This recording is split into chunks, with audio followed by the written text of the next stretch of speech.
You're listening to Mixing Mindsets. I'm Andrew Blank. And I'm Eric Navrosky, and we hope you find some value out of these conversations about lifestyle, music, and more. What's going on, guys? We're back with another episode of Mixing Mindsets. Today, we're with Anthony Picataggio. Yo. We're talking about getting shows. Anthony, what's going on, man? Hi, guys. Happy to be here. It's good. We've been scheduling this for a while. Yeah, we finally got around to it. Very long time. Yeah, I'm glad we finally are Like doing months. it. I'm excited. Yes. Yeah, maybe like a month or two. Right? It's been a little bit. Yeah. But the topic we wanted to talk about today is you have like this big goal where you want to make like, I guess more so like a collective of like Network. Yeah, you want to build a network of musicians and artists and creatives and stuff like that, and you want to see them succeed in every way, shape, and form, really. But I guess that all starts with like getting them out there. Sure, absolutely. And you yourself have been doing this for quite some time, and I heavily applaud what you do. I see you playing Thank I see you playing All the like time. almost all the time, everywhere you can, and that's super admirable. Thank you. Yeah, So- I appreciate that. You get shows. Yeah. How So do you're you a get guy that shows? gets shows. Yeah, it's that's like the bottom line. You know, how do you go get your shows? It's interesting because. Funny story, the way it all started, the very first show I ever got. Yes. I walked into a bar and I was like, this is what I do and can do. Yeah. Can I play? Right. And they kind of were like, yeah, so there's a spot next month, or if you want, there's a cancellation tomorrow and you could have it.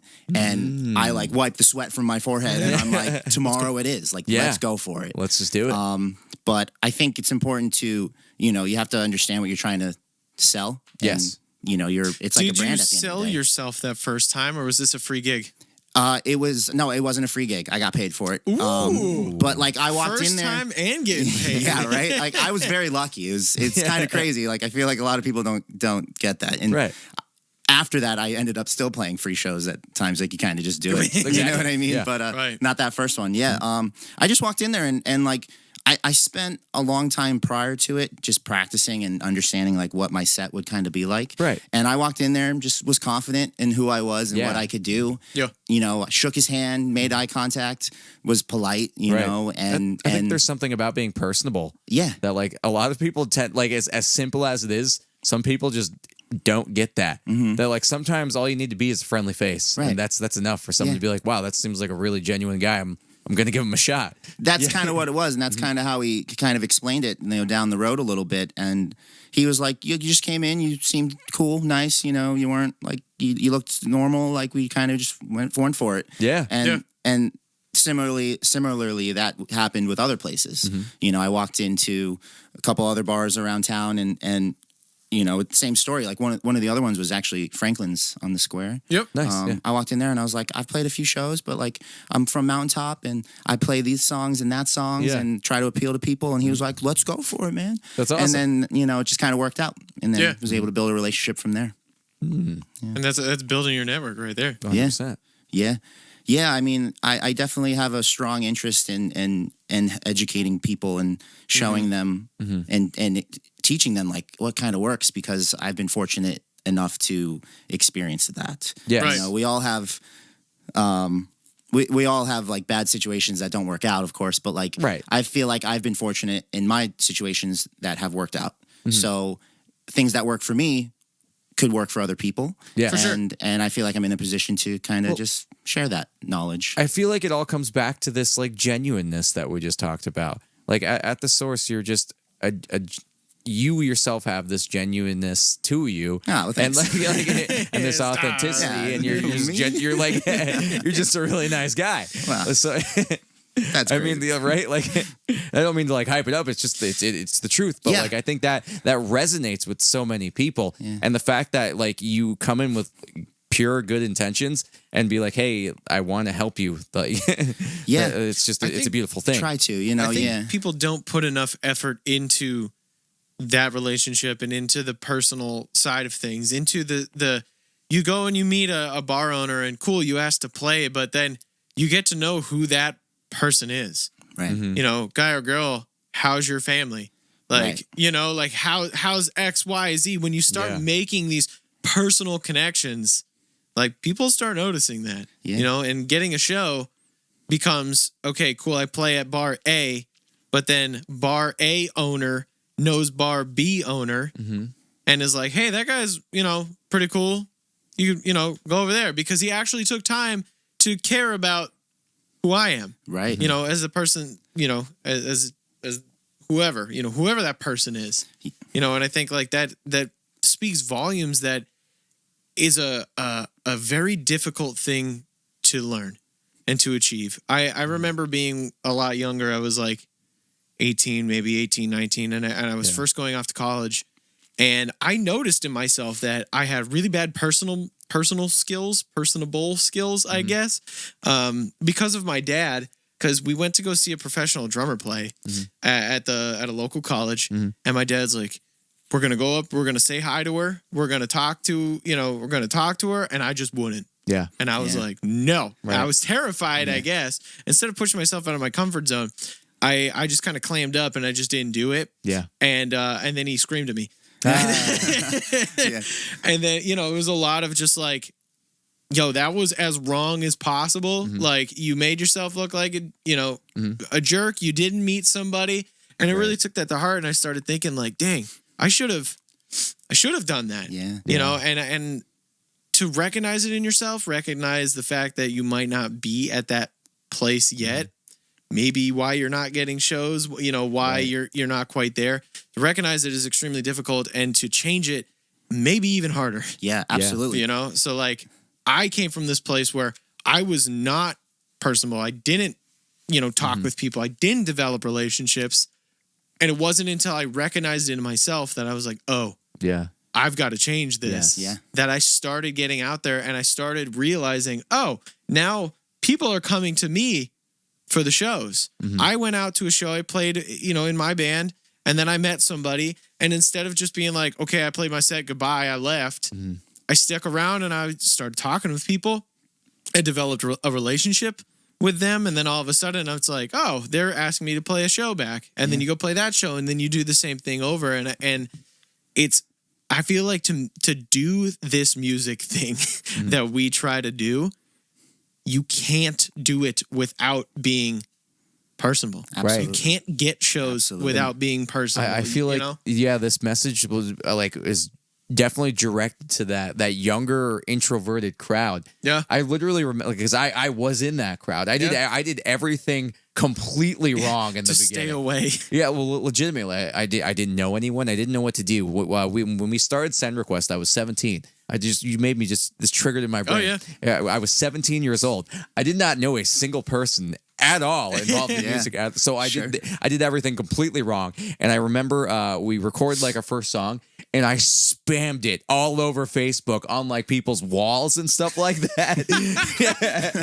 And I'm like, I look back and I'm like, wow, I got a lot of people that hate me like right off the bat. But you know what's so funny is like you're absolutely right, Eric. Like you have to come out of your comfort zone, and you can't be afraid of that. And it's like, we all have those feelings. No, it's not easy being vulnerable, of course. But it took a while to learn it. It took a while to learn it. It really does. And like I've been at this now for 6-7 years. Yeah. And probably within the last 2, I finally am like comfortable. Yeah. Right. Like you would never think it, but like I had, I'm fortunate enough, like my parents taught me, to be myself and be confident. Yeah. And like, so I'd walk into these places and like, I'm sweating, don't get me wrong, but I'm still like, this is what I want. And that's more powerful than, I'm what too you afraid want, to do this. should overpower your fear. But dude, especially when you're younger. Yes. Like if you're 17, 18, 19, 20, like even in early 20s, you walk up to a bar owner, that bar owner is probably in their 40s or 50s. And then who knows what they look like, if they're threatening visually or whatever. Right. And then all of a sudden you, as this 19-year-old kid, has to go pitch and sell yourself to somebody who's significantly older and has their stuff figured out for the most part, that's like horrifying. The idea of it really is, right? Yeah. It's horrifying. Yeah. And like, you'll literally never get over that until you do it. Right. And then do it again. Yes. I know so many people that can't get over that fear. Yeah. And I've worked with them and we've stopped working and that holds you back. And it doesn't matter how talented you are because, look at like a lot of people who really play like so much, or even in like the professional musicians. Like sure, like people are at a professional level, but like they're there because they weren't afraid. Exactly. You know, they weren't afraid to put themselves out there and be vulnerable and be scared and overcome that. Yeah. You know, and because it's always going to be kind of scary, I think. You know, always. like that doesn't really change. Like I think that fear eventually turns into like fear/excitement, right? But it's like channeling it so much, and like harnessing it and using it to your benefit. I think, and that's like what I've always done. And then to kind of comment on, you said you spammed everybody. Yes, I used, you know, everybody here knows who Kyle Demko is, and I used to work with him. I worked with him again. He is notorious for like, dude, I'll text everybody, and he's like, I'm sorry, I'm annoying, but I'm telling you to come to the show. And it works. People come because they're like, you're not actually annoying, dude. Yeah. You know, like you're just being yourself. You're nice, blah, blah, blah. And like, but that stuff works. And that's another thing people are afraid of. Like, but it sounds like he personally puts a personal touch on it. That, yeah, which definitely. is, I think, I was spamming on in the wrong strangers. direction. Or in the right direction from if you just like carbon copy the same message, send it to 20 different, 200 different people. Literally, that just happened to me the other day. Some random person that's on my friends list that I have absolutely no idea was in one of those Twitch competitions and just messaged me a carbon copy thing, and I'm like, dude, you could tell. Like, I was like, you could tell it's carbon copy. It will start off like, hey, and it's like not address you at all. And I was like, dude, if you would have taken a couple seconds to just say, hey, Eric, like, you know, I know we don't talk, but we're friends on Facebook. You know, I'm looking to just, you know, we're in a competition. It would really help me out. Like, just a little bit of personal touch there. Like, you need to add some of that. Make me feel like you want me. You know?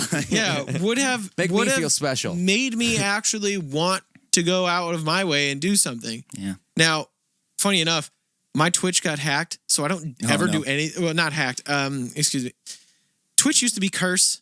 Curse was bought out by Twitch. It's a whole long story. I can't get on Twitch anymore. So anytime somebody asks me to do a Twitch thing, I'm just like, I can't get on that. Like the way my Twitch account is set up. It's a total mess. I tried to make new ones and they're like, this account's already used. I'm like, no. Yeah. But seriously though, like if you would have just added just a little bit of personal care into it, and I think that's the same. It goes that much further. Like it's easier to carbon copy on text, but I think that is felt and seen if you do it in person too.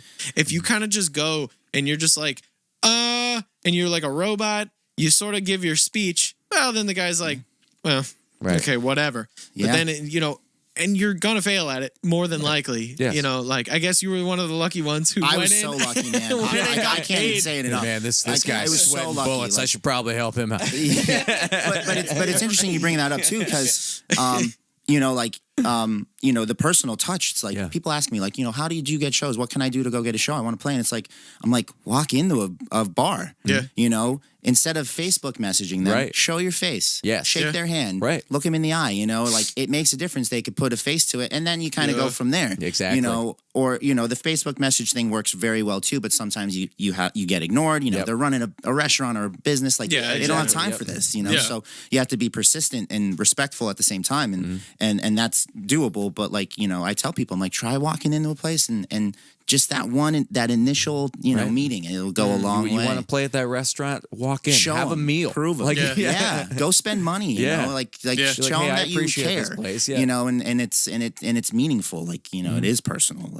Personal. You want this for yourself, and you kind of want it for them. You're there to help them too. That's another thing. Like I'll kind of be like, well, I could play this song and that song and this song. What's your crowd like? Who comes here? Yeah. Right. Not I only play 90s music or pop punk, and it's like, well, that's what I do, and that's what you're gonna get. No, whatever. But walk into a dive bar and start playing like Elvis or something. Yeah, right. You might go in a bar and it's a country bar, and then you're playing Blink-182, and it's like, sure, one person might like that, but like if you also then do country, I don't know, you get everybody, and that's what covers these bars, Blink-182. That's what these bar owners want. Those are my 3 favorite bands.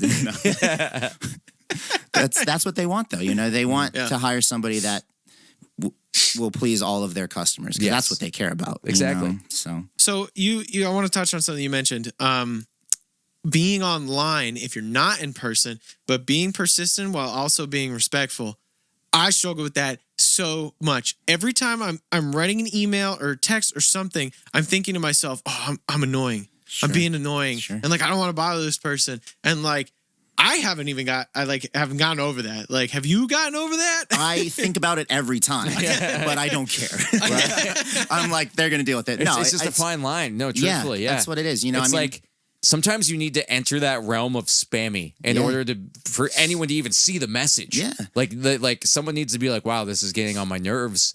Like as I'm scrolling, but that's like, wow, they actually saw it. Yeah. As opposed to like, hey, I'm sorry, I never saw it. I mean, Period. think about this. Yeah. I mean, you guys are both married, but like when you're chasing somebody that you are attracted to and you want to be your significant other, that effort goes a long way. Yes. You know, sometimes I'm tapping into one of yeah, you remember way back when. Yeah. But like, you know, if you message a bar, hey, you know, this is who I am, this is what I do. I would love to play there. Like, let me know if you have any dates. And you always get that automated message. It's like, thank you for reaching out. You trying to get a date with a bar? No, but like, you know. This is great. But like, you know, then this is great. Bar advice, this is great. Hey, beautiful. It goes for both because they leave you on red both ways, you know. But hey, beautiful. That's a good way to start, actually. Facebook. Some guy behind the Franklin. Can I serenade you? Yeah. You can serenade both parties here, man. It works for both. This is dating advice, actually. That I shouldn't be giving, actually, at all. This is all a metaphor or whatever for dating. Yeah, right. We're a lifestyle podcast too. That's what we are. Take this information. Exactly. Do with it what you will. Go and spam your crush. We're giving general advice wherever you apply it. That's up to you. Oh gosh. But no, seriously, exactly. like you message a bar and it's like they probably won't answer you that first time, or it's I'll get back to you. You know, Right. How many people probably message a venue on a Friday night and it's like they don't realize they're working. It's Friday night, it's the busiest night of the week. But you know what I do, what I do, and what others can do if you're trying to get in a spot is you send them that message, introduce yourself, give a little information about who you are. Yes. You know what you do. You know, explain how long you could play, what you're going to play. Yep. Right. And then it's like, okay, in a week or so, if they don't answer, hey, I'm just following up. Yeah, exactly. I'd love to play there. Let me know.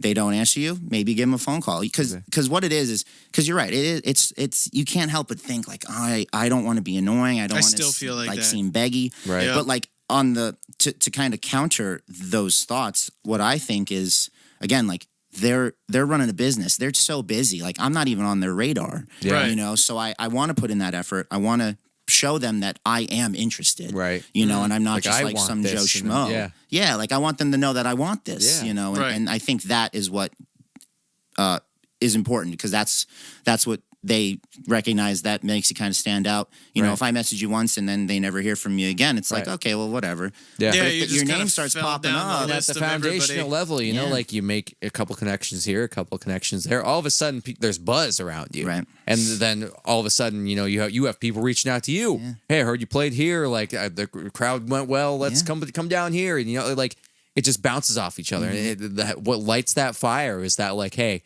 I walked up to that guy at the bar and just was like, hey, do you guys do music here? I'd love to play sometime. Like, it's how it starts, and it's man. like, you don't have to overthink it. You could kind of like come up with like a little script, just like, and you're going to say the same thing to everybody. Yeah. You know what I mean? And some will stick, some won't. And that's just how it is. Right. But like one thing leads to another, Now, what about the flip side when we're talking about basically promoters? What about like the fans? We'll call them fans or listeners or whatever. Like, do you stay? Do you retain listeners? Like, I think if somebody talked to me after a show, I'm more than likely going to be like, hey, that guy or gal was pretty cool. Yeah, no, So, absolutely. And yeah, you're absolutely, that's a great question because that's just as important, It's one thing to get in the door and get the gig, but then like if Retention. you're boring or like you're just not resonating with anybody, it's like, okay, well now you're not going to probably come back. So you have to now think, how do I kind of tailor my set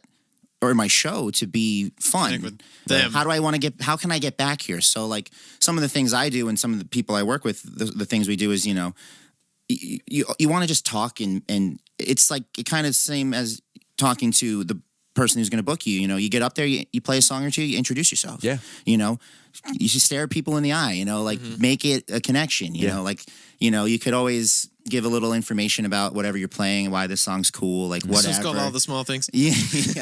I love this song. You know, and then the other thing too is you have to like know your audience. So like, you know, if you're playing again, you know, for a group of people that are probably your parents' age, play songs that you think they'd like. That's another big part. It becomes a generational thing, people, especially with that. Yep. People want to. I know a lot of people, and I'm sure you guys too. Like they like, I want to play this, and that's all I want to do. Well, it's like okay, well, you know. Whereas me, like I go into a gig, and it's like, you know, I like a lot of music, so I feel like I have a wide variety to pick from. Yes. But like I don't play every song I play isn't like I love this song, I want to play this song. Right. I play songs that are like okay, but I know that there's people there that are going to enjoy it. There's going to be a handful of people there that are like, So I'll that's my suck it favorite up. song. Exactly, dude. And that's what resonates. So And that's the difference between a working musician and a not working musician. Yeah. You know? And then during your breaks, like you kind of said, like after somebody, you know, if you talk to a fan, it's like you take a break, you know, during your set, you go get a beer at the bar, you go sit down with your friends or your parents or whoever's there. Yeah. Say hello to somebody. You know, I see a lot of people singing along to some of the stuff I play. So I go, I saw you jamming. Like I really appreciate that. That's cool. You know, that right there is simple. Like you're in your conversation starter. Yeah. You know, all of a sudden finding your you have a network connection. You have possibly a friend. Like it just makes the environment so much better. Because the people who are watching you also want to like be a part of it in a way. Yeah. I think, you know, they want to enjoy it. They want to sing along. And everyone has pure intentions. Like if you're up there, like you're up there performing, like people want to be encouraging and they want to be like, hey, I want to support this guy however I can, especially in the moment. Sure. Like especially, you know, like claps and stuff like that. People love doing that kind of stuff because they want to see you succeed. Yeah. Like and even like it's so funny. Like I'll bring up Kyle again. Like he sings "Ride with Me." Yeah. It's like who listens to "Ride with Me" in their free time? Probably these days, nobody. But when you play that song, you hear that song, you hear like the "must be the money" part. Like you kind of just do it. Yeah. So it's like you know you could kind of again tailor your set to do things like that, like pick stupid sing-along songs that will be fun for people. And those are the moments that get remembered, you know, as well as playing really cool songs. Exactly. I noticed too, like after, you know, we've been playing locally for like a decade at this point, and you go and you see, you know, 75 people in front of you and at a bar. And at first it's like, oh, you know, there's 75 people at this bar, but then eventually you're like, I know every single one of you. Yeah. You know, you're like, That's oh, how- everyone here is a friend, you know, is a friend of mine or an acquaintance of some kind. You know, like we just played the V Spot in back in December, like the end of December. And you did. I was there. I did. And it kind of happened there. Yeah. Where like I remember going to the V Spot and I was like, I don't know anybody. And I was nervous, of course. Like even I'm still in that journey of pushing myself out of comfort zones, like on a daily, basically. Oh, yeah. But like, I'm like, oh gosh, I don't know anybody. And all of a sudden I walk in and I'm like, oh, look, there's Kyle. Oh, look, there's Anthony. Oh, you know, there's like all of these other people. And I'm like, oh, these are essentially like friends at this point. Yeah. You know? And that immediately alleviates probably some of your nerves, you know, and some of that tension. 100%. You know, familiar faces make it all the difference. And could be- and it could be the complete people side note. working there or the people that are just hanging out there. A complete you know? side note, I'm kind of a freak and I don't get stage fright ever. That's awesome. I literally never have. Good. I don't know why. I have no idea. But like when it comes to public speaking and like being on a stage, it just doesn't happen. That's So awesome. it's kind of it's kind of sick. And that's it's kind of sick. kinda That's sick. great because that's. I mean, dude, I know so many people like that struggle with it. You know, Yeah. they'll get up there like and play in front of that was hundreds. a learned dude. thing for me. Yeah, Yeah. and that goes back to just you have to not be afraid of it because. Like you kind of just, whether it will happen or not, you just like for me, I was like, one day it'll change. One day I'll be it'll cool. click. One day I'll get over You it. just have to do it. And I'm just waiting for it. And then it kind of did happen for me. Like a couple years ago, I started playing with this group, and they were all way more nervous than I was. And all of a sudden, I'm like, I feel I'm You're like the leader of the pack in terms of like social. yeah, I'm like, I got to be cool for them. Yeah. Even though I'm not. But then I kind of like, you know, got used to that. And then all of a sudden, like, you know, I'm not sweating like crazy at a show because I'm nervous or just you know, not finding, you know, stumbling over my words because I'm nervous. Like, and all of a sudden things clicked and I've been lucky to kind of keep that going. Yes, you know, absolutely. even after the band. Yes. And with what I do now. yeah, I mean, it'll happen. It's just you have to know that. You have to, You just have to trust do the it. process. Yeah, trust you the know? process and do it. And I think, like, to circle back literally to the beginning of this conversation, we were talking about introverted versus extroverted. I feel like that's a common misconception to use like those phrases, Right? Because like I think you need to be social and personable, but I guess to my knowledge, introverted versus extroverted means the way that like you recharge in like social batteries and stuff. Yeah. So like you can still be an introverted person and achieve this. Absolutely. Like Yes. you might achieve this and then go home and be like, yo, I need to be alone. Right. And I need to recharge my social battery. That's exactly and how that's I am. fine. And you're so you're introverted, but you can still be outgoing. Yes. You can still be there. I like release you know? 100% I agree. of the battery in those social scenarios, and then I go back to my hole. Yeah. And so I just to clear that up, like I think this can be done with any personality type. Right. Like you don't have to be recharged by social situations. Maybe it does drain you a lot, but you can still do it. You can still recharge later the way Yes. that you do it, you know? But I like, agree 100%. I think what it comes down to is like, you know, it's about kind of like what are your goals? Like, what do you want out of this? Like, do you want to be a huge musician and make good money and just be successful and play? Right. Well, you have to There's a understand that process and go for to it. this. You know what I mean? way of the road. Yeah, because if you're an introvert or an extrovert, that's just who you are. But like that can't stop you. Right. Yeah. You know, The 100%. process is the same for If everyone. it's you're something you you're in want. the same fight as everyone else. Exactly, Yeah. dude. That's 100%. the other thing that I constantly remind myself. It's like this isn't just me. Like we're all kind of experience this, and the more musicians you meet, like you get that, you understand that. Like Yes. you go Yeah. see some huge local band, and you're like, they're amazing. There's no way. Like Right. look how Yeah. natural. And then you talk to them, and they're like, dude. I gotta And they'll go. tell you, hey, I need you to and get I are in the home. same struggle, pal. Yeah, I gotta go hang out with my cat. I gotta get out of It's here. crazy, you know, like or whatever. Yeah. And it's like you realize you're not alone, and like and then you start to apply that to your own stuff and kind of Yeah. go from there. So This is great. We're hitting the mark. yeah, we So are. I know it happens like Yeah. so fast. Nah, that's- so that's fast. fun. But is there anything that you want to promote Give and us- or give plug us- and or social media Shout or outs. whatever? Anything. Yeah, What I are you mean, involved in? Just look me up on Facebook and Instagram, Anthony Picataggio, Picataggio. Got to do it.